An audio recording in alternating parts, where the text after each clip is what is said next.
Boa noite, pessoal. Então, queridos, hoje Jorge me fez um convite aí há alguns dias para vir e falar alguma coisa aqui para vocês. E como vocês...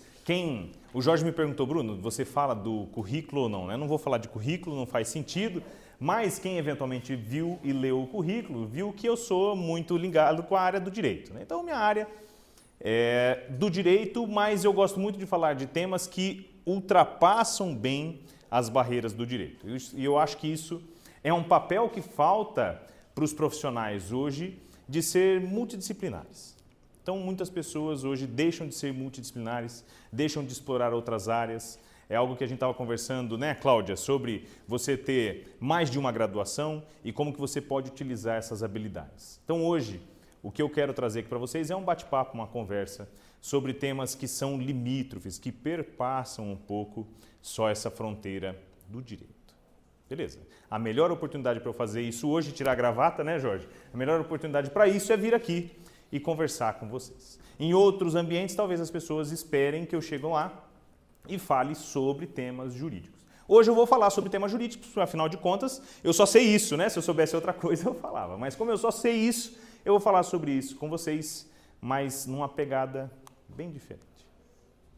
Beleza? Vocês receberam o material lá e na divulgação tínhamos o nosso título, Direito e Sociedade. Direito e Sociedade. Uma conversa entre a ética dos valores e a ética das convicções. Então, como é que o direito atua na sociedade? E aqui eu quero falar mais de sociedade e menos de direito. E como é que a ética faz essa ligação?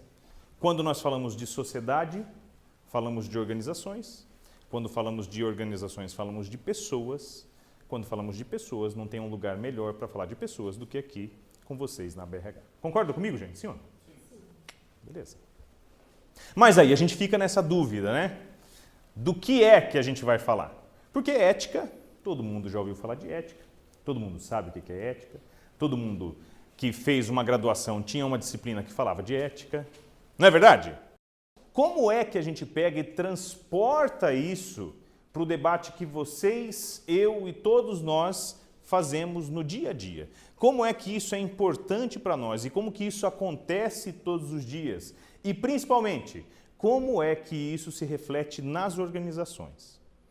Se refletindo nas pessoas, se reflete nas organizações.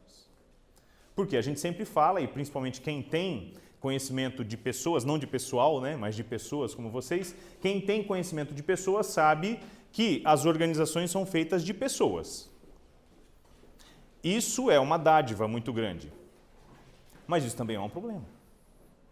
Porque se as organizações são feitas de pessoas, quem são as pessoas que constituem as nossas organizações?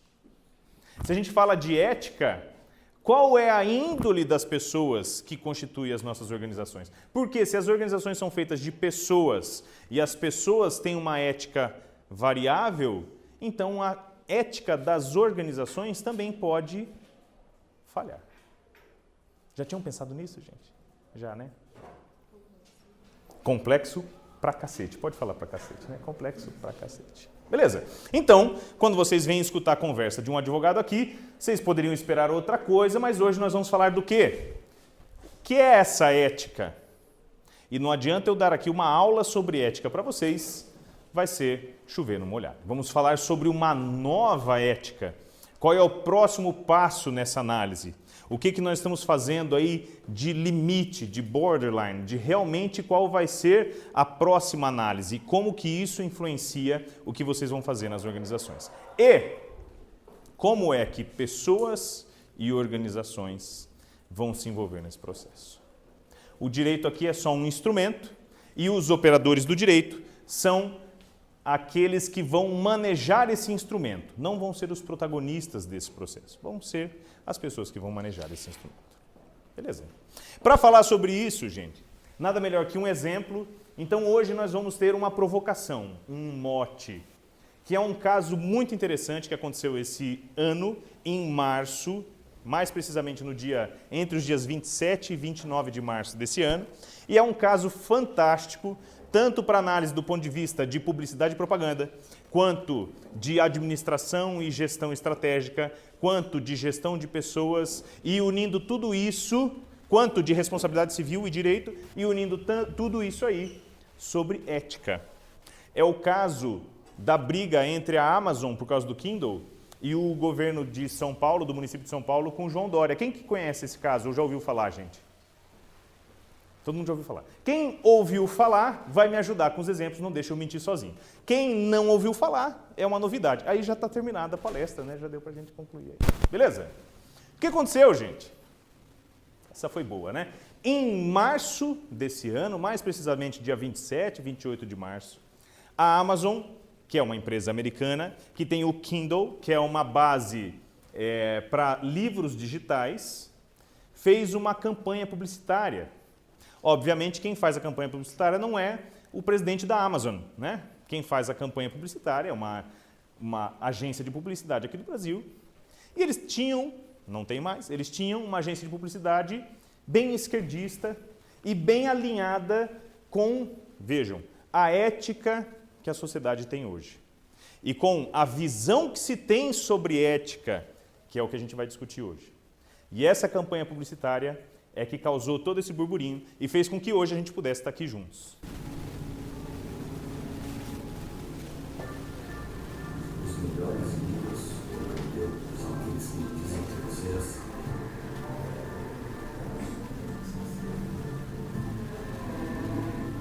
vou tomar café com o senhor. Eu tenho café.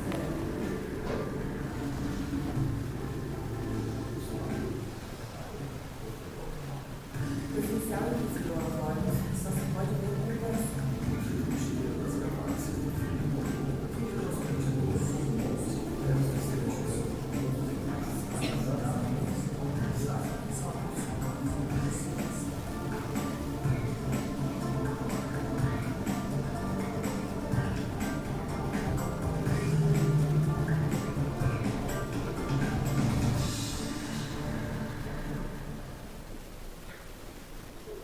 Bonito, o vídeo ficou bonito, né? Palmas pro pessoal que fez o vídeo, né? O vídeo ficou legal. Agora, qual é a mensagem e qual que foi o rolo? Quem que percebeu qual é a mensagem que eles quiseram passar aqui? O rolo foi o seguinte, vocês sabem que o Dória entrou no governo, tomou posse dia 1º de janeiro, e já quis começar um programa novo, que é o programa Cidade Linda, né?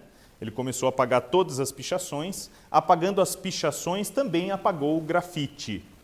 Então isso é um debate muito grande, porque tem a questão de o grafite ser arte, e aonde que a pichação também não é arte, é um debate muito grande, etc. Mas é o fato, né? Quem conhece bem São Paulo sabe, você ia lá, a maioria dos viadutos eram cobertos de grafite, eu pessoalmente acho bonito, tem quem não acha, e aí foi lá e pintou tudo de cinza. Acabou. Beleza. Qual que foi a questão aqui? A Amazon fez a campanha em cima disso. Qual que é a leitura que vocês fazem sobre essa campanha da Amazon? Quem que vai fazer o primeiro comentário? Ela fala sobre a cidade de cinza, falando das artes que eles pintaram e cobriram, né? E agora eles vêm, já que a arte não pode estar ali, eles vêm para trazer a informação na internet ali pelo aplicativo. É isso, gente. Concorda? Eu não poderia ter dito mais claramente, né? Então, é exatamente isso. Obrigado. Vocês viram que eu gosto de puxar palmas, né? Quem já me viu em evento da BRH sabe que eu sei puxar palmas. Então, gente, vejam. É uma questão até poética, né? Nossa, veio o Dória, direiteiro, aqui destruir a nossa cidade, pintar tudo de cinza. Então nós vamos vir aqui e colocar arte de novo sobre o cinza e coloca literatura. E vem aqui, compra o nosso Kindle, R$ 499,00 e cada livro a R$ 12,00. Beleza? Então, tem um discurso muito bacana, tenta mostrar uma postura, tenta mostrar convicções, aí é uma palavra-chave, já falamos sobre ética e sobre convicções, tenta mostrar essas convicções, mas na verdade, quais são os valores? Olha o debate, convicções e valores. Quais são os valores deles? Vamos usar o fato de que todo mundo está contra o Dória, e aqui eles erraram no todo mundo e erraram no contra, porque estava todo mundo a favor, e eles usaram esse factoide para vender o produto deles. Beleza? Como algumas pessoas disseram no Twitter, mexeram com o prefeito errado, né? Quem que viu a resposta do Dória, gente? Essa a gente tem que repetir, né? Dá uma olhada na resposta do Dória.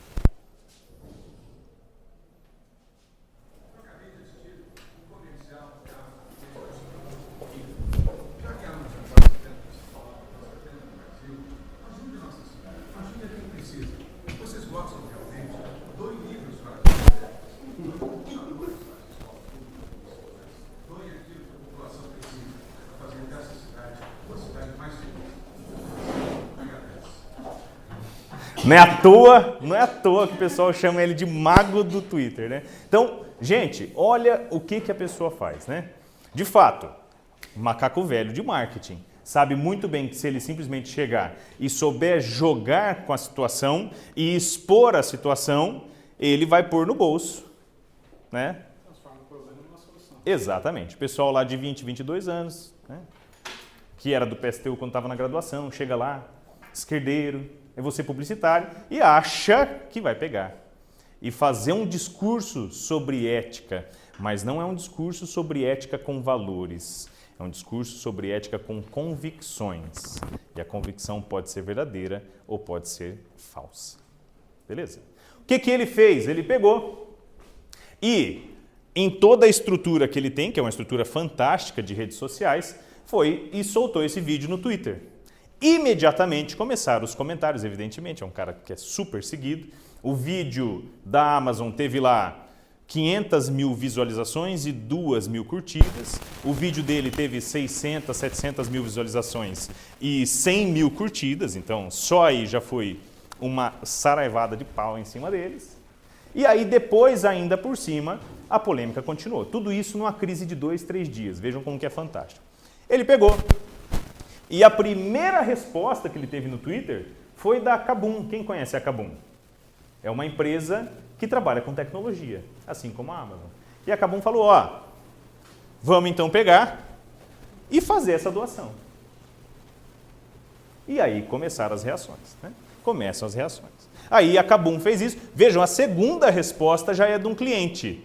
Parabéns pela iniciativa. Quando eu for comprar alguma coisa, eu vou comprar lá com vocês. Aí ele já vem e responde, não pode ver que nós vamos ajudar. E assim vai, e assim vai. Aí começou a crescer. Aí o pessoal começou a ir lá, e o pessoal também tem ética de convicções, quis tomar as dores da cidade, foram lá e já começaram a bater na própria Amazon. Falaram, ó, escuta, mas então faz o seguinte, me fala onde que é a sede de vocês, que nós vamos lá pichar um pouco, já que vocês gostam tanto assim, né? Aí já pegaram a foto do complexo, isso é a famosa sinuca de bico, né? Essa. E aí o pessoal da publicidade da Amazon vai fazer o quê? Já estavam despedidos, né? O pessoal já mandaram embora. O que o pessoal que restou vai fazer? Vamos verificar. E aí com isso, vejam como que as reações vão mudando, né?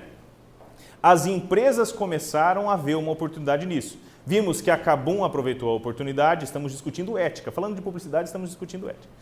A Multilaser, que fabrica equipamentos eletrônicos e também tem uma versão de leitor de livro eletrônico, deu o passo na frente. Então, a Amazon, que estava com o Kindle e poderia falar, não, prefeito, nós vamos pegar e vamos doar. Ficou inerte. A Multilaser foi lá e, pau. Prefeito, estamos com você. Como que ele falou? Prefeito Dória, conta com a gente nessa. E assim foram as reações. Beleza? Qual que foi a reação da Amazon? Nós vamos fazer a tradução disso depois e vocês vão ver como que é fantástico a gente fazer análise disso do ponto de vista da ética, gente. E como que algo tão abstrato, tão propedêutico quanto uma análise de ética muda tanto e dá tanto prejuízo, a gente vai analisar isso numa situação quanto essa. A reação deles também no Facebook, né? Nós vimos a reação da Multilaser na Facebook. A reação do Kindle no Facebook foi, ó, nós não damos o braço a torcer. Nós continuamos achando que está errado. Eu sei, a gente falou besteira, levamos uma surra, mas nós não vamos doar. O que a gente vai fazer é doar algumas centenas de Kindle para instituições. Quantas centenas? Quais instituições? Nós estamos no dia 28 de junho, 28 de junho. Quantos Kindles que foram doados até agora? 0. E nós vamos fazer o seguinte, querendo trazer as pessoas de volta para eles, via convicções e não valores. Via convicções. O que eles fizeram?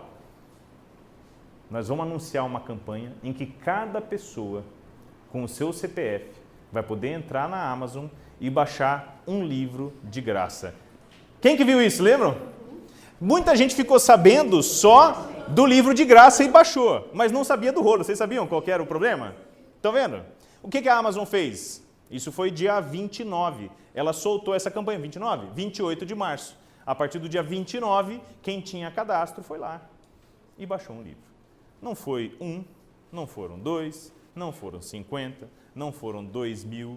Muito mais gente ficou sabendo da doação de livros do que o pessoal que estava sabendo da briga entre o Dória e a Amazon. Olha, dia 28 de março já tinha 279 1.000 visualizações, mais do que o vídeo que eles fizeram da campanha. Eu não tinha visto isso aqui. Mais do que o vídeo que eles fizeram da campanha. Tá, mas as pessoas que baixaram o livro tinham consciência que existia essa relação passada entre... As pessoas aqui... Quem que baixou o livro aqui, gente?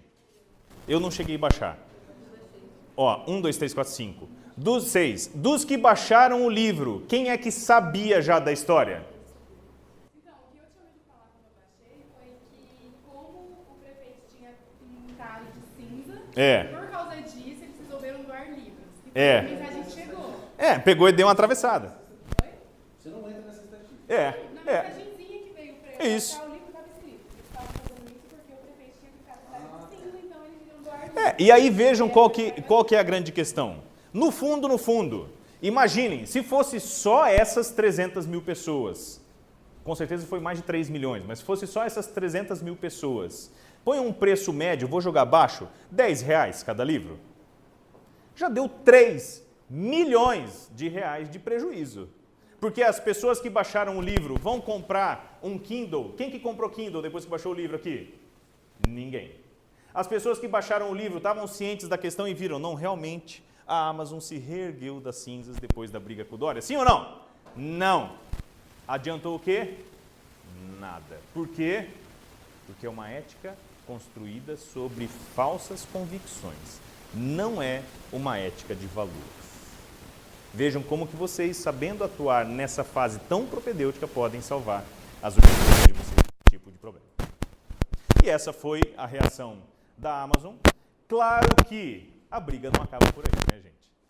O Dória, muito habilidoso, pegou e depois que eles fizeram o site, quem entrou viu que esse era o site, lembram disso? Você ia lá, fazia um cadastro, tinha lá 30, 40 obras para escolher, pegava e escolhia as obras. Depois que eles fizeram isso aqui, o Dória, obviamente, não ficou parado e deu mais um. Olha o evento que ele organizou.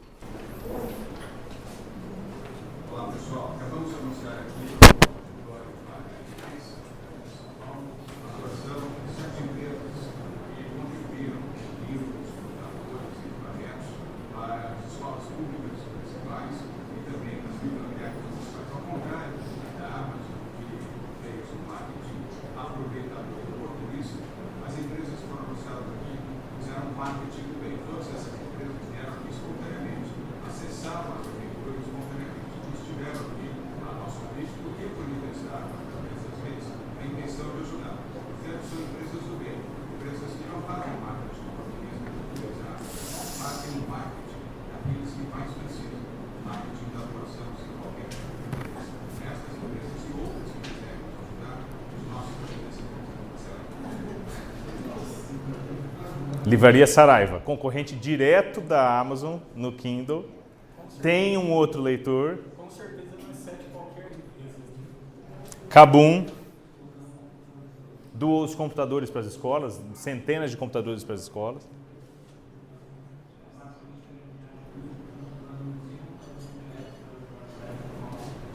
Toda uma escola sem vergonha. Exato. Somos Educação doou centenas de milhares de livros, 200.000 livros da Comic Con Experience, que eles recebem doações, já direcionaram para o município. Empíricos, que é o pessoal que trabalha com finanças, né? Também doou livros de finanças. Alpha Graphics, não conheço, não sei se alguém conhece a Alpha Graphics. Editora também. A Multilaser, que também trabalha com eletrônicos, também tem os equipamentos, etc. E aí, gente, como que está crescendo a escala de problemas aqui? Né? Tudo com base numa questão ética. Tudo com base numa questão ética. Beleza? Por quê? É porque o Kindle via Amazon não tem ética? Não. Esse que é o problema. Quem tem falhas de ética não são pessoas sem ética, são pessoas com a ética errada. Mas aí eu te pergunto, a Amazon foi infeliz, talvez, foi infeliz realmente no tipo de publicidade que fez, mas os concorrentes que aproveitaram isso para dar uma refugiada em si não tiveram ética? Pior ainda, mas aí qual que é a questão? Gestão pelos resultados. Vamos trabalhar em gestão pelos resultados. Imaginem que vocês fossem gestores da Amazon. Isso salva vocês de algum problema? Não. Porque qual que foi o marketing mais efetivo? O da Amazon ou dos concorrentes, que foram tão sanguinários quanto? E aí eu estou falando para o pessoal que lida com gestão de pessoas. E na gestão de pessoas nós temos também uma parcela, que nós vamos ver ao fundo aí, de gestão pelos resultados. Eu estava vendo hoje no jornal, o Google foi multado, não sei se é 3 ou 4 bilhões de dólares. Porque estava privilegiando a busca de preços deles. Depois que já quase quebrou o busca-pé, né? Aí tem... Com certeza os concorrentes vão aproveitar essa aqui. Gente, a questão é interessante, sim ou não? Sim. Muito, é muito interessante. Então, daí que vem o caso. E por que eu vim falar especificamente de ética para vocês? Justamente por causa disso. O problema que nós temos nas organizações e nas pessoas hoje com a ética não é a falta de ética, é a ética errada. As mesmas empresas que vieram depois e fizeram doações têm a mesma característica, não vou falar falha ou desvio, mas tem a mesma característica ética da Amazon. O deles funcionou. A da Amazon não funcionou. Muitas vezes pode funcionar, né? Dove, campanha pela Real Beleza. A Dove faz campanha pela Real Beleza ou faz campanha para vender sabonete para as pessoas que não têm corpo de modelo, porque são milhões de vezes mais do que as pessoas que têm corpo de modelo? Ou ela dá o sabonete de graça? Né? E aí a gente tem uma diferença muito grande entre marketing social e empreendedorismo social. Temos uma diferença muito grande entre oportunismo social e responsabilidade social. Vejam, e aí que vem o cuidado de saber lidar com esses pontos. Qual que é o questionamento que a gente faz, então? Hoje nós temos que questionar qual é o papel da ética na sociedade e nas organizações. E aí, da minha parte, o que o direito pode fazer nesse debate da ética na sociedade e nas organizações? Para que a gente possa discutir isso, nós temos que saber, então, qual é essa característica. E a característica comportamental hoje, não é hoje dos últimos 10 anos, não é hoje dos últimos 5 anos, é hoje, junho de 2017. Porque isso é muito volátil, é muito etéreo, muda demais.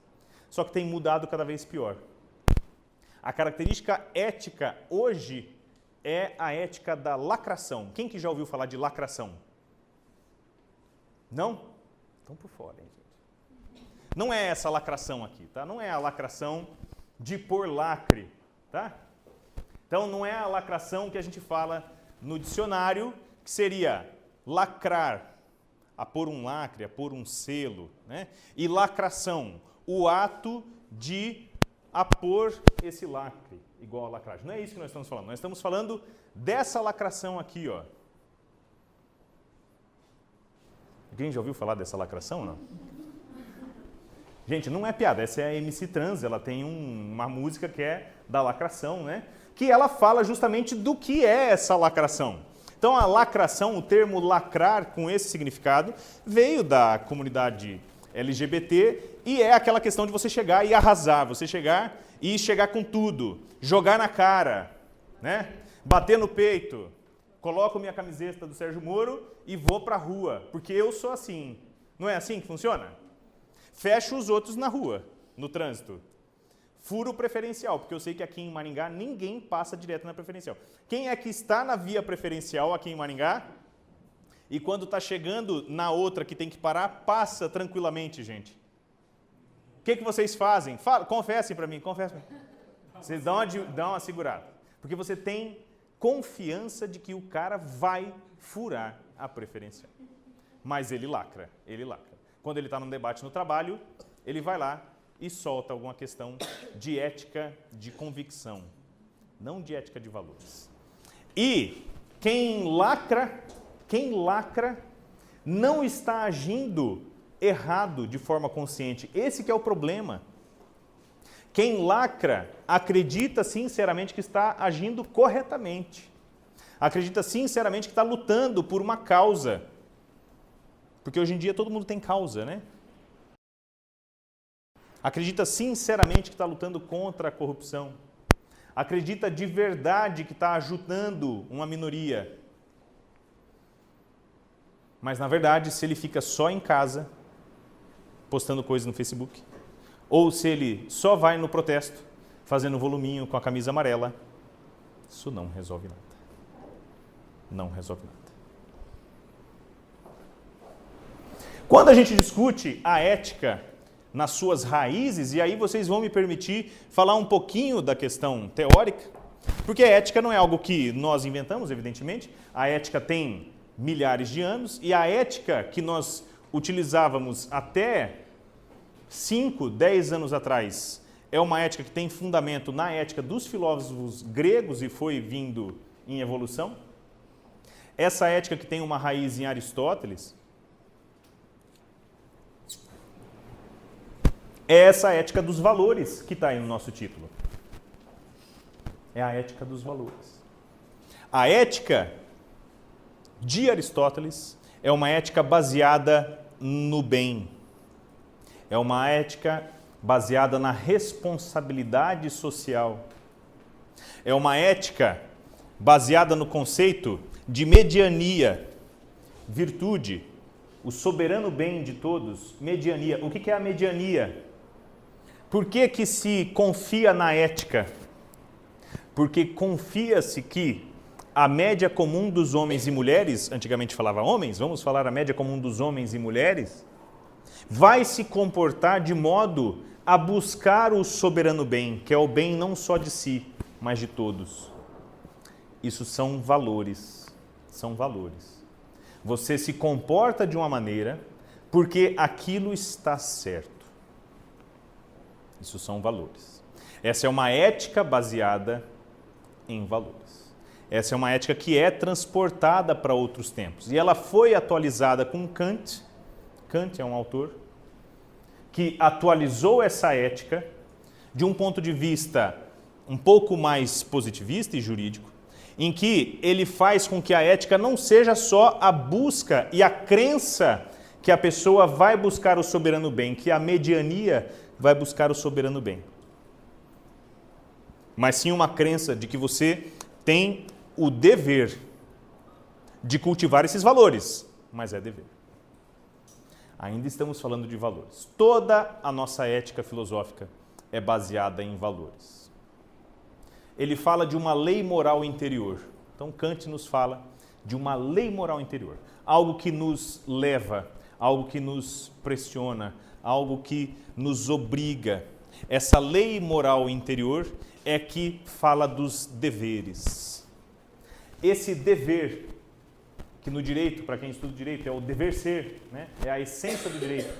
Você tem um modelo de comportamento, esse dever ser é que é um imperativo categórico na expressão de Kant. O que é um imperativo categórico? É obrigatório, é indiscutível. Você tem que fazer o certo. Por quê? Porque é o certo. Isso é um valor.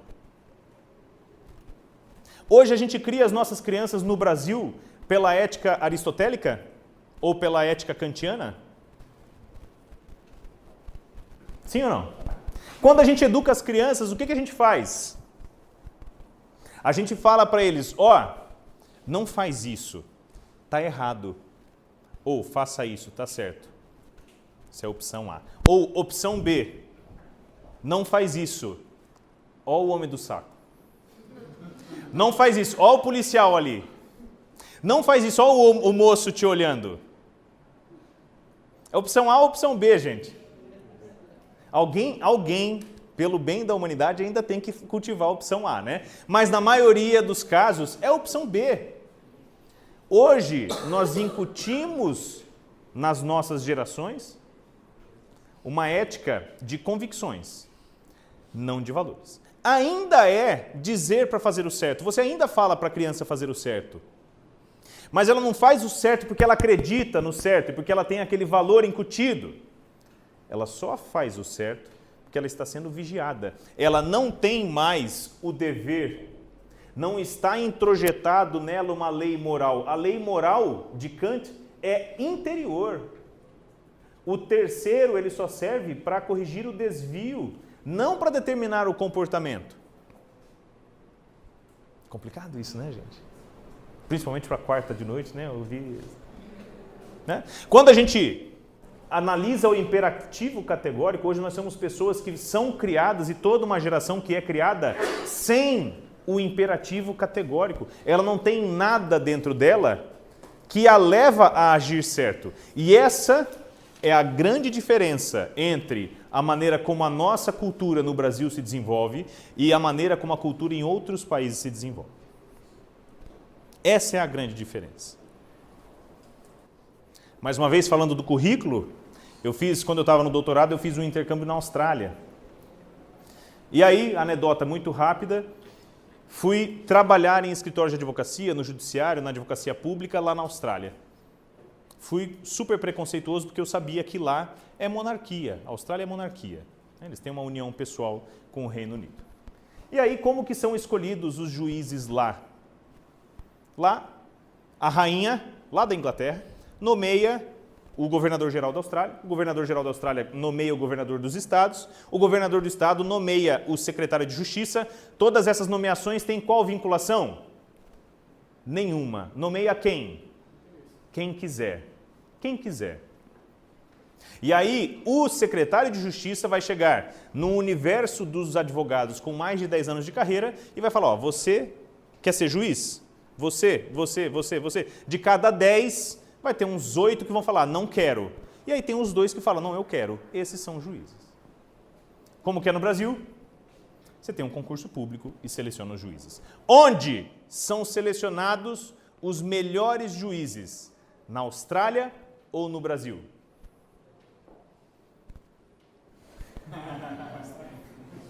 Qual que é o sistema mais idôneo e mais isométrico que trata todos igual? É o sistema da Austrália ou do Brasil? Tá vendo? Terrível essa pergunta. Por quê, gente? Eles podem escolher quem quiser lá. Eles escolhem quem? O brother? O cara da base política? O vizinho que foi criado com ele a vida inteira? Não. Ele escolhe quem tem condições de ser juiz e de ser um bom juiz. E aqui no Brasil, gente? Vamos deixar essa história para depois, né? Temos juízes fantásticos. Não por culpa do sistema. O sistema não tem esse mérito. O concurso público não vai levar esse troféu de escolher bons juízes. Temos bons juízes, excelentes juízes, que não estão lá por causa do sistema. Por quê, queridos? Lá, por que se faz o certo lá? Porque lá você deve fazer o certo. Por que não se faz o certo aqui? Porque aqui mesmo com concurso tem cambalacho. Tem cambalacho? Tem. Cada vez mais raro eu espero, mas tem. Porque aqui nós temos um mecanismo externo, temos alguém fora que te vigia. Isso no começo poderia se refletir em uma característica que fosse pessoal. Quem desvia do caminho é porque quer fazer o errado. Só que ao longo das gerações, isso foi se refletido em algo que não é mais culpa só da pessoa. A pessoa acredita que está agindo corretamente e que está sendo ética, mas não está. Isso é a raiz de todos os nossos problemas éticos hoje. Hoje nós temos então que discutir uma nova ética. Qual que é a ética do nosso tempo? Deveria ser uma ética de valores, concordo. Mas na prática, não é. Na prática, não é. Então, a ética baseada em valores é o ideal. E aí, claro, gente, eu não tenho todo o estofo para discutir a ética dos autores contemporâneos. No entanto, os autores contemporâneos vão nos traduzir isso. Pena que os autores contemporâneos não estão aqui no Brasil, né? Alguns muito bons estão, mas tem que começar a refletir isso. Beleza? A ética, então, do nosso tempo é uma ética que, mesmo refletindo em ética, reflete em corrupção. Hoje, pessoas que agem de modo ético e acreditam que agem de modo ético são pessoas corruptas. Não todas, mas muitas. Eu escrevi um texto para um livro esses tempos. Era 40 e tantas, se não me engano, 48 medidas, 48 visões sobre a corrupção, é o livro. Dessas visões, uma foi um capítulo que eu escrevi, organizado pelo Instituto Não Aceito Corrupção, lá de São Paulo. E aí, depois disso, fizeram uma entrevista comigo. Falaram, professor, escuta, o senhor escreveu esse texto aqui, é um texto meio diferente e tal. Qual que é a importância de instituições como o Instituto Não Aceito Corrupção para o combate à corrupção? Nenhuma. Nenhuma. Você combate a corrupção com protesto? Você combate a corrupção com eventos? Com cursos sobre combate à corrupção? Com vigilância sobre a administração pública? Só existe uma maneira de combater a corrupção. É não ser corrupto. Somente essa. A única forma que nós temos de combater a corrupção é não ser corrupto. Não adianta nós termos uma ética que é uma ética de convicções. Olha, eu tenho uma bandeira, eu carrego essa bandeira, eu faço um cartaz contra a Dilma e eu vou lá no protesto. Isso não é ética. Isso é uma ética de convicções. É a ética do nosso tempo. E aí que está o nosso problema. Nós temos de ter uma ética contra valores. Todo mundo que me conhece sabe, eu sou chato. Eu vou no Paraguai, compro uma meia daquele menino do estacionamento, não tem um menino do estacionamento, você compra uma meia? Compro uma cartelinha daquela de chiclete, aquele chiclete de bolinha. E quando eu estou voltando, o que eu faço, gente? Eu, Bruno, eu paro e declaro. Morava numa cidade que ninguém dirige de cinto. Quem mora em cidade pequena aqui sabe que cidade pequena, gente, raramente o pessoal dirige de cinto. Eu era conhecido como o chato. Por quê? Só eu andava de cinto. Nem a polícia andava de cinto na viatura. Por quê? Eles diziam que se desse algum problema, ele já estava sem cinto para sair. Nunca vi. Eu nunca vi o cara saltando da viatura assim. Pode ser que seja verdade, eu não sou técnico da área, gente, mas eu andava de cinto. Beleza. Como é que eu, Bruno, e eu não sou exemplo para ninguém, gente, mas eu tento seguir o que eu falo, e nós vamos falar sobre isso no final. Como é que eu procuro combater a corrupção? Nós conversamos sobre isso e foi de onde veio a ideia para essa palestra, né, Jorge? Eu combato a corrupção não sendo corrupto, sendo honesto. Em todos os pontos, seguindo regra de trânsito. O maior problema de Maringá, seguindo regra de trânsito. E aí, de onde vem o problema do trânsito? Vem do fato que as nossas instituições não sabem como isso funciona. Qual que era a campanha de trânsito que começou a arruinar o trânsito de Maringá, gente? Você tem que ter gentileza no trânsito. Não era essa a campanha? Tenha gentileza no trânsito. O desavisado olha e fala, nossa, realmente a campanha é fantástica, vamos fazer com que as pessoas tenham gentileza no trânsito. Trânsito é lugar de gentileza, gente? Não. Trânsito é lugar de regra. Por que que o maringaense não segue a regra de trânsito? Porque ele acredita que trânsito é lugar de gentileza. Se eu não quero ser gentil, eu sou obrigado a ser gentil? Não. Se eu falo, não, eu sou cara ranzinza, eu posso ser ranzinza? Pode. Que obrigação que eu tenho no trânsito, então? Nenhuma. É gentileza seguir o limite máximo de velocidade? É dever. Olha o Kant batendo a nossa porta aí. É dever. Problema de Maringá, hein? É gentileza seguir o limite mínimo de velocidade? Isso é um problema de Maringá, né? O pessoal não sabe qual que é o limite mínimo de velocidade. Isso é gentileza? Não, é dever. É gentileza trafegar à direita se você é o veículo lento? Não, querido. Isso é dever. Não. E você não pode simplesmente ver uma pessoa na calçada, longe de uma faixa, com um semáforo aberto, e parar no meio da rua, porque você está bloqueando o trânsito ilegalmente. A pessoa faz aquilo de sacanagem? Não. Ele faz aquilo porque ele acredita que ele está sendo o melhor cidadão do mundo, porque ele é gentil no trânsito. Vocês estão vendo qual é o problema, gente? O problema é gravíssimo. O problema é gravíssimo. Parar no sinal verde para o pedestre atravessar na faixa. Parar no sinal verde para o pedestre atravessar na faixa. Tem um amigo meu, faz tempo que eu não vejo ele, quando a gente estava na graduação, na frente da catedral, semáforo aberto, sabe aquele sinalzinho que tem bem na frente da catedral? O carro parou no sinal verde, ele estava vindo, ele passou, estava passando uma senhora, a filha dela, ele atropelou e matou as duas. O que aconteceu com ele? Respondeu o processo criminal. E para ele estava verde. Estava verde, o semáforo estava aberto. Por gentileza, elas morreram por quê? Elas morreram por quê? Por gentileza de quem parou para elas atravessarem. Porque esse amigo meu estava errado em passar? Não, o sinal estava aberto, não dava para ver a senhora do lado, atrás do carro. Beleza. E aí que está o problema.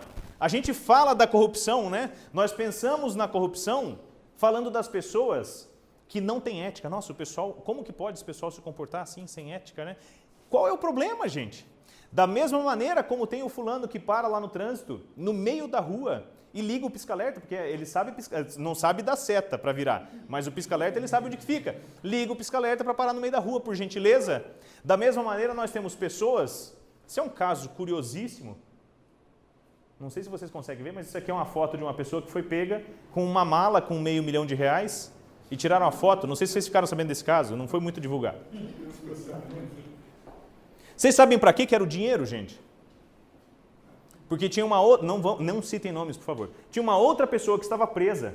Isso é o que foi divulgado. Tinha uma outra pessoa que estava presa por causa de uma denúncia de corrupção. E o que eles fizeram? O cara que estava preso falou: escuta, fulano, vai atrás lá da empresa e pede mais dinheiro porque eu tenho que pagar meu advogado. É natural. Vocês estão vendo? É natural.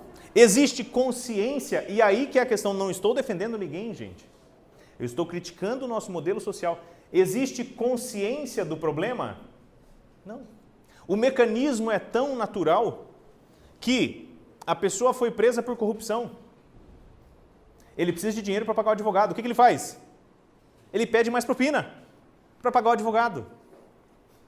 Você viu o caso da votação do negócio da eleição lá do governo, né, da chapa? Aí, eu não sei se você assistiu, eu estava assistindo um pedaço do julgamento. Um juiz dizendo que ele não estava ali, um daqueles juízes dizendo que ele não estava ali para julgar dinheiro de Caixa 2. Então ele estava voltando a favor da absolvição, que ele disse que ele não estava lá para julgar o Caixa 2. Aí o relator falou: mas então se eu não estou aqui para julgar o Caixa 2, o que eu estou fazendo aqui? Porque Caixa 1 já é legal, eu não preciso de julgar o Caixa 1.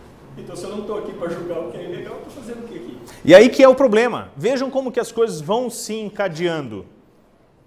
Aí nós temos um problema grave, que foi um problema de corrupção eleitoral. Muitíssimo sofisticada. Algo que nunca tinha sido visto antes. Porque, em tese, não seria ilegal. Só que esse é um problema de corrupção que não poderia ter sido condenado. Por que não poderia ter sido condenado? Por questão de garantias. Se a Justiça Eleitoral tivesse cassado a chapa, estaria caçando a chapa por convicção. Porque sabe que aquilo é o certo, eu bato no peito, eu vou falar, ó, eu vou fazer, não importa o que aconteça, não importa garantias. Tem um juiz aqui no Brasil que já falou isso, ó, eu vou divulgar essas gravações porque é do interesse público que as pessoas saibam as gravações.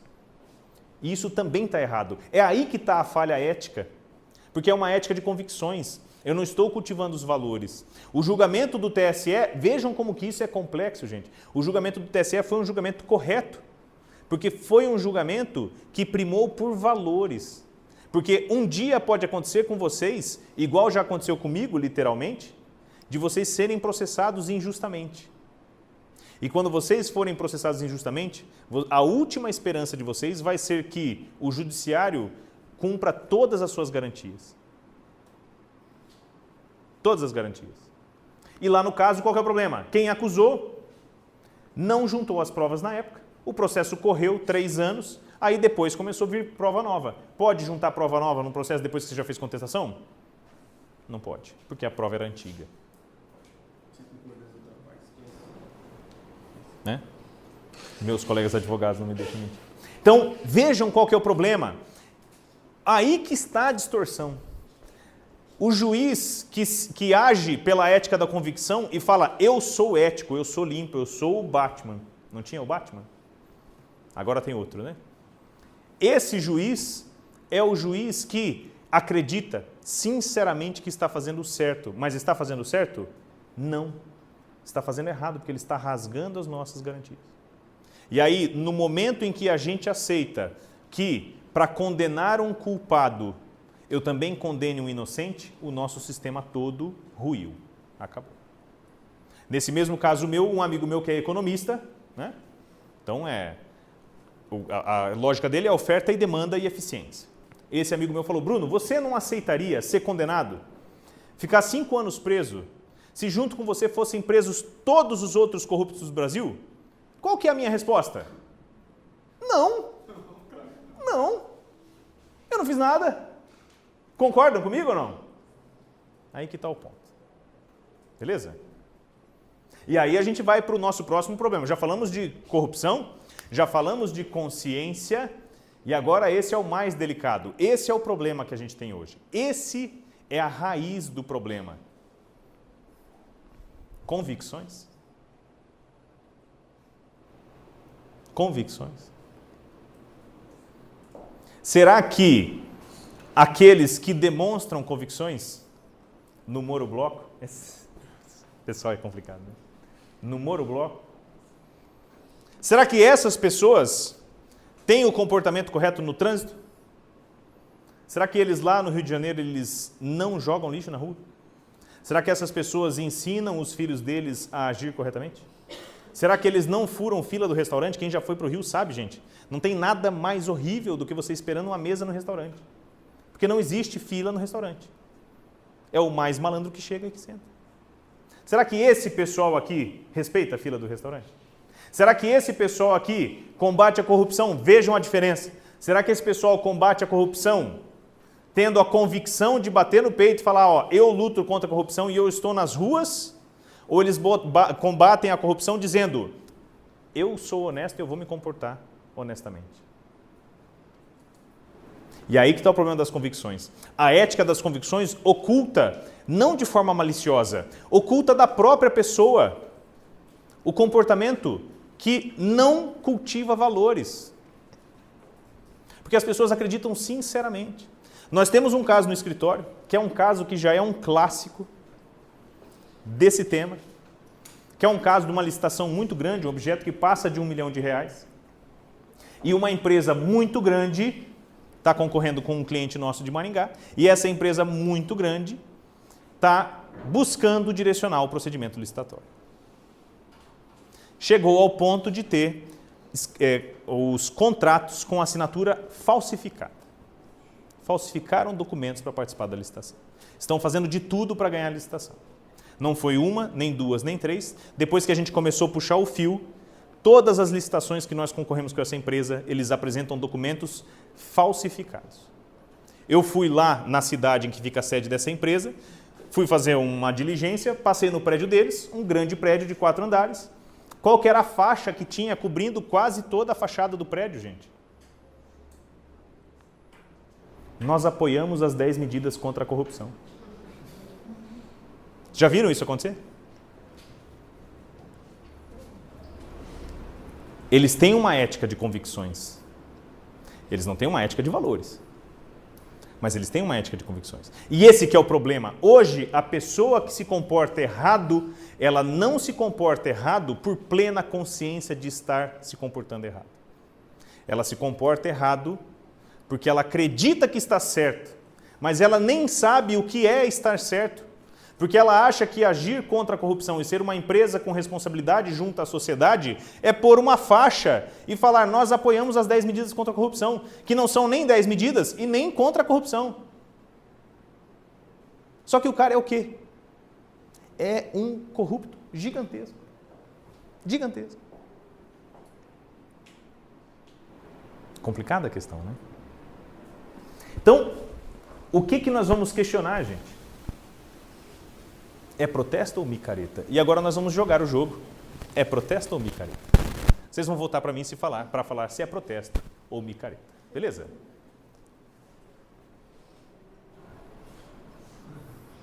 É protesto ou micareta?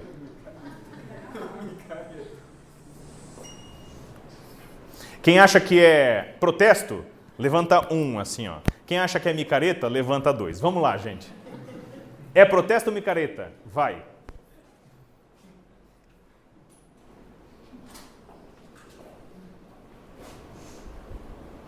Ninguém votou no 1, gente. Tem alguém que acha que é protesto aí? Levanta o braço. Não? É protesto. É protesto. O que é isso aqui? É o pessoal fazendo a coreografia da dancinha do protesto. Vocês viram isso ou não? Era a dancinha do protesto, o pessoal fazia. Não tão, eles não estão assim, ó? Fazendo a dancinha do protesto. É protesto ou é micareta? Né? O que mais me preocupa é que isso, houve financiamento de alguma parte também interessada. O dinheiro não saiu de baixo para cima, saiu de cima para baixo. Isso é interessantíssimo. E aí essas convicções, elas se tornaram tão fortes e tão extensas que as pessoas, ao passo que foram vendo isso crescer, claro que todo mundo na melhor das intenções, né, isso pareceu tão verdadeiro que, enfim, se tornou essa coisa. E aí que é a questão. Fala, Fernando. Você tem um protesto que é patrocinado com shows de 10 cantores famosos lá, e o cara é um protesto, se divulga como protesto, mas Né? não me caminha. Qual que é a diferença desse aqui? Eu vou assistir. Não está acontecendo agora protesto nenhum. Né? E aí, quem que é contra e quem que é a favor? Esse é protesto ou é micareta? Esse tem cara de protesto, né? Qual que é a diferença desse para esse? De cara vocês olham, é protesto ou micareta? Vocês só sabem que é micareta porque lá no fundo tem a propaganda da Nova Skin aqui, vocês estão vendo? E que aqui está escrito uma Camarote Skol. Se não, gente, vocês não sabem, sejam sinceros. E por quê? Porque realmente as pessoas acreditam que elas estão agindo certo. Elas não fazem um julgamento de valores. Elas fazem um julgamento de quem tem convicções e faz textão no Twitter. E aí, quem não tem ética nenhuma, consegue manipular isso, não consegue? Porque se eu crio uma bandeira, se eu crio uma hashtag, né? Hashtag fora fulano, e eu jogo isso, o pessoal adere. Porque eles acham que essa é a nova bandeira. Né? Eu vejo muito adesivo aqui. Eu moro perto de alguns sindicatos, e aí sempre passando na frente do sindicato, sempre tem um carro atrás, assim, escrito, eu sou contra o fim da aposentadoria. Nós estamos passando por uma reforma da Previdência. A reforma da Previdência é para acabar com a aposentadoria? Falar, ó, ninguém se aposenta mais? Acabou a aposentadoria no Brasil? Por que você fala, então, que você é contra o fim da aposentadoria? Eu também sou contra o fim da aposentadoria. Mas o que está sendo feito é o fim da aposentadoria? Não. Não. Quando tem uma PEC, proposta de emenda à Constituição, o que o pessoal faz? Põe um apelido na PEC para ver se cola, não é isso? Ah, saiu uma PEC que vai tirar meus poderes. Né? Eu, Bruno, eu já fui procurador, né? Digamos que quando eu era procurador, saiu uma PEC para mudar os meus poderes. O que eu falo? Essa não é mais a PEC número 123/2017. Essa é a PEC da impunidade. aí eu tento colar o apelido PEC da impunidade. Por quê?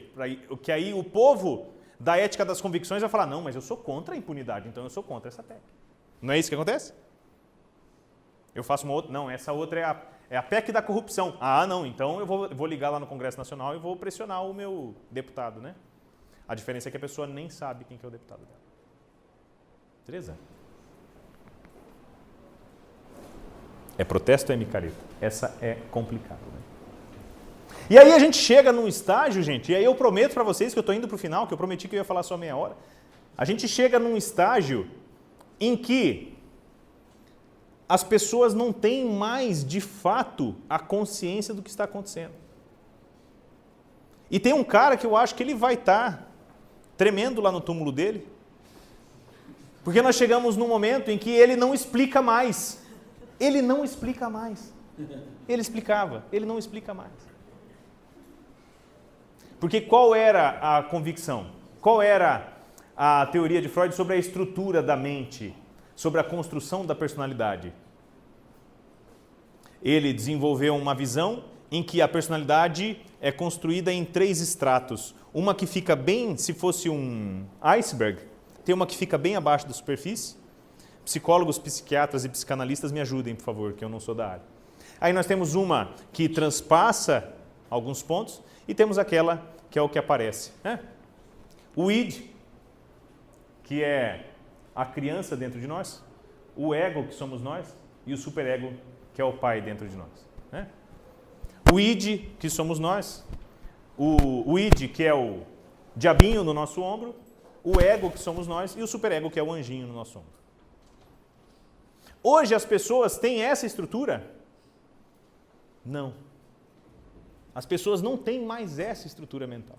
Isso é um negócio fantástico.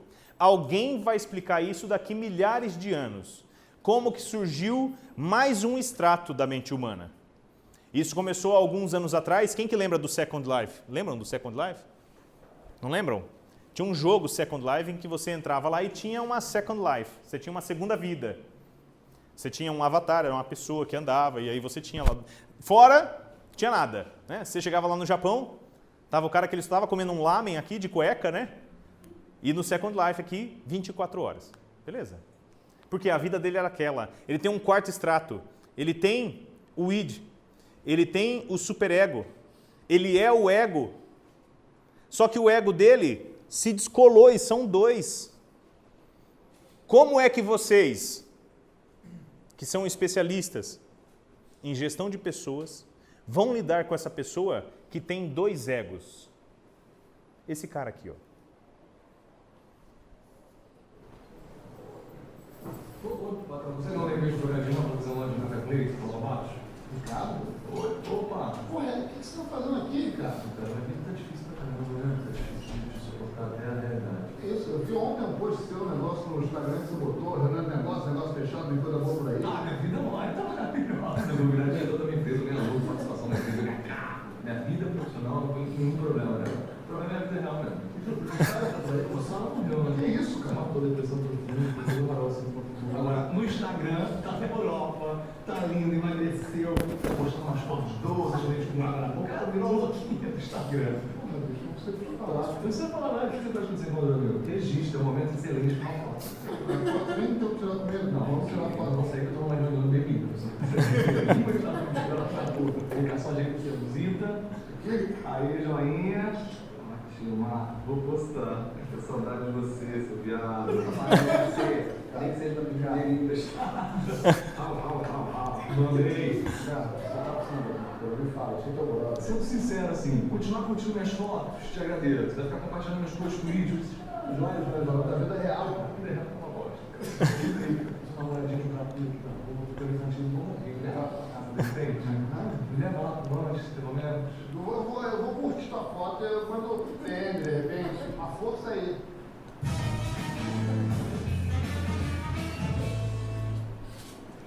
Bom demais, né, gente? Então vejam, o que é que a gente faz hoje dentro das organizações com essa pessoa? Que é a pessoa que tem a ética das convicções, mas não a ética dos valores. É a pessoa que descolou completamente o que ela parece do que ela é. ela descolou completamente o que ela prega do que ela faz. Essa é a pessoa com que a gente tem que lidar. E como é que a gente lida com essa pessoa? Quando nós falamos em compliance empresarial, né? Quando nós falamos de uma empresa ou uma organização que tem que manter a regularidade do seu trabalho e da sua atuação, e hoje nós estamos vendo que empresas, sociedades que não cultivam valores têm graves problemas. O que aconteceu com uma grande construtora, gente? Que chegava a ter um setor de propina dentro da construtora. As pessoas que trabalhavam no setor de propina, vocês acreditam que todas elas tinham a consciência de que elas estavam num grande esquema de corrupção? Não. Business as usual. Business as usual. Estão todos trabalhando lá. Qual é o risco que a ética de convicções tem para compliance, para a regularidade da atuação das organizações? Esse caso dessa empresa que eu citei para vocês, eu acredito sinceramente que a diretoria e o presidente da empresa não sabem que teve aqueles documentos falsificados na licitação. Mas quem que vai responder pela falsificação? Eles. Lembrem, a gente falou isso lá no começo. As organizações são feitas de pessoas. Isso é uma dádiva. E isso é um risco. Quem são as pessoas? Qual é a índole das pessoas? E quão difícil é encontrar hoje, ao menos no Brasil, pessoas que tenham a ética de valores. Porque pessoas éticas são quase todos nós. Só que a ética das convicções não te salva, amigo. Você pegar e falar, não, eu tenho um trabalho social. Todo sábado e domingo. Sábado eu planto árvores, domingo trabalho na Casa da Sopa. De segunda a sexta eu toco uma empresa de clonagem de cartão de crédito. Funciona? Não funciona. Guardadas as devidas proporções, como que isso acontece com a maioria de nós? Complicado. Responsabilidade na publicidade. Nosso mote de hoje eu não poderia deixar de falar. Hoje a publicidade, e tem até o termo, hoje o pessoal tem a publicidade da lacração. É a publicidade que vem e bate, né? Não, nós vamos fazer uma campanha do Dia dos Namorados e sempre aparecem casais, todos os casais vão ser homossexuais. Alguém tem alguma coisa contra? Não. Por que é que a empresa faz uma campanha só com casais homossexuais? É porque ela apoia os casais homossexuais? Se ela apoiasse os casais homossexuais, ela estaria fazendo aquela campanha de publicidade? Ou ela pegaria aqueles 4,5 milhões da campanha de publicidade e daria para uma instituição que promove os direitos LGBT? Estão vendo como que a gente pensa e aquilo fala, nossa, que bonito. Mas na verdade é uma ética do quê? De quem quer mostrar convicções. Não é uma ética de valores. Sejam responsáveis na publicidade de vocês. Gestão pelos resultados. Até onde vai a gestão pelos resultados? Grande mote de gestão hoje é a gestão pelos resultados. Não adianta você patinar, trabalhar, investir, se não dá resultado. Quais são os resultados? Os fins justificam os meios? Será que os resultados são só os resultados que nós apuramos? Ou são o impacto que o nosso trabalho tem em toda a sociedade? Como é que a nossa gestão pelos resultados faz com que as pessoas sejam melhores nas nossas organizações? Então, um retorno a essa ética de valores é essencial. É algo que os anglófonos sabem traduzir muito bem. Walk the talk. Já ouviram essa expressão? Walk the talk. Anda como fala. Né? Então, se você tem o discurso, Se comporte como o seu discurso. Você é obrigado a não ter o discurso? Ah, Bruno, você está falando então que se manifestar contra a corrupção é errado? Não. Mais importante do que se manifestar é não ser corrupto. E se você vai se manifestar contra a corrupção, por favor, não seja corrupto. Você vai ser o primeiro que está ouvindo o seu próprio discurso. Walk the talk. A gente aprofunda um pouco mais aqui, e aqui é o nosso penúltimo ponto. O último ponto vai ser, e aí, o que você, jurista, fala sobre isso, né? Mas o nosso penúltimo ponto é o ponto em que eu quero que vocês colaborem comigo. Vocês é que constroem esse conhecimento. Que é o ponto específico sobre o nosso relacionamento com pessoas. Como as organizações feitas de pessoas refletem essas pessoas. Alguém já viu alguma empresa que tem visão, missão e valores? Onde é que ela tem visão, missão e valores? No site? Antigamente o que era? Botava num quadrinho, põe na parede. Né? O que o pessoal da ISO cobra? Né? Não, programa de qualidade total. O que o pessoal da ISO cobra? Todo mundo já sabe de cor visão, missão e valores? Está exposto em lugares visíveis visão, missão e valores? Não é isso, gente? Alguém pergunta, escuta, você se comporta de acordo com esses valores? Você busca essa missão? Você realiza essa visão? Como que tudo isso vai gerar envolvimento e comprometimento das pessoas? Será que o envolvimento e o comprometimento das pessoas gerado somente com convicções é válido? Ah, eu gosto, quero que os meus funcionários sejam saudáveis, vamos fazer um grupo de corrida, né? Aí eu faço um clube de corrida, já faço uma camiseta, eu tenho um clube de corrida com 20 pessoas, aí quando tem um evento, tá todo mundo correndo com a minha camiseta, né? Com a minha marca, puta publicidade. Esse comprometimento que eu gero, ele é válido? Qual que é o impacto que nós estamos causando na sociedade a médio e longo prazo? Se o Brasil especificamente levou todo esse tempo para chegar até aqui, nessa situação caótica, e eu lhes digo é caótica, e se alguém depois de ter essa conversa comigo não acha que a situação é caótica, a sua situação é caótica? Qual que é o impacto que nós temos naquilo que a gente nem vai saber que vai acontecer? Beleza? O que é que se faz de gestão de pessoas? Como é que nós vamos gerir essas pessoas? E aí eu já concluo para vocês falando o que nós podemos fazer na gestão de pessoas. O que o jurista, qual que é o papel do direito?